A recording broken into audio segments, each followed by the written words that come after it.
leaves. But the more I try to remember how it looked, the more I think it really was wilt."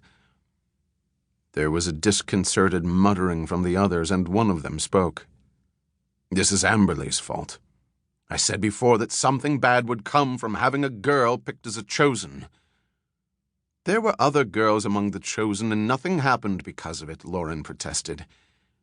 He had always liked Amberle. She had been easy to talk to, even if she was King Eventine Elicidel's granddaughter. "Not for 500 years, Lauren," the other said. "All right, that's enough," Jace interrupted. "We agreed not to talk about Amberle. You know that." He stood silently for a moment, pondering what Lauren had said. Then he shrugged. It would be unfortunate if anything happened to the tree, especially while she was under our care.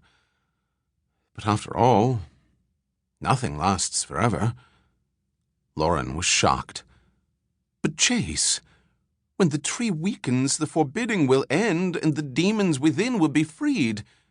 Do you really believe those old stories, Lauren?" Jace laughed. Lauren stared at the older elf. "How can you be a chosen and not believe?" "I don't remember being asked what I believed when I was chosen, Lauren. Were you asked?"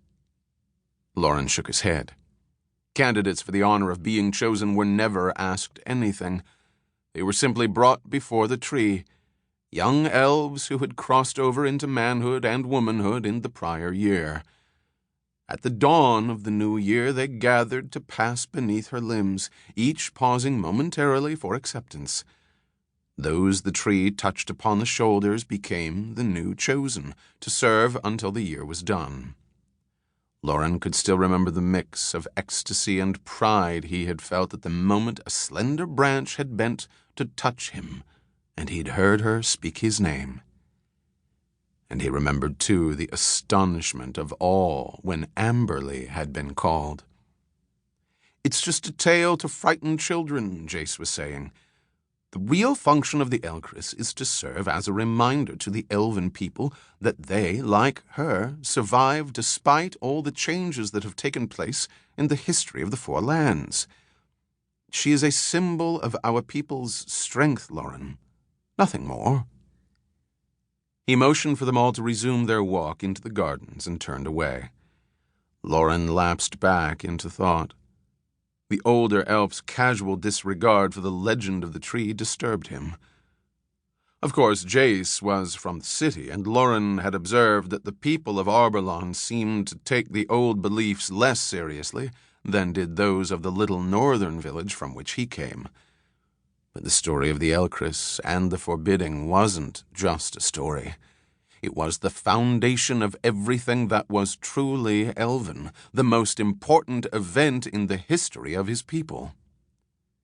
It had all taken place long ago, before the birth of the New World. There had been a great war between good and evil, a war that the elves had finally won by creating the Elcris and a forbidding that had banished the evil demons into a timeless dark.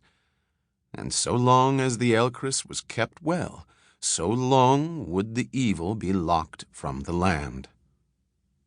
So long as the Elcris was kept well.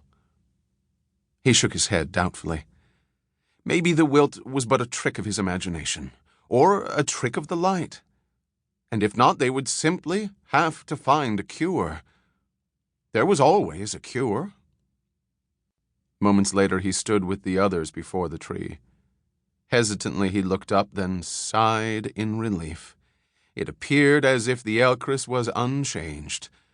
Perfectly formed, her silver-white trunk arched skyward in a symmetrically balanced network of tapered limbs clustered with broad, five-cornered leaves that were blood-red in color. At her base, strips of green moss grew in patchwork runners through the cracks and crevices of the smooth-skinned bark, like emerald streams flowing down a mountain hillside. There were no splits to mar the trunk's even lines, no branches cracked or broken. So beautiful, he thought. He looked again, but could see no signs of the sickness he had feared. The others went to gather the tools they would use in the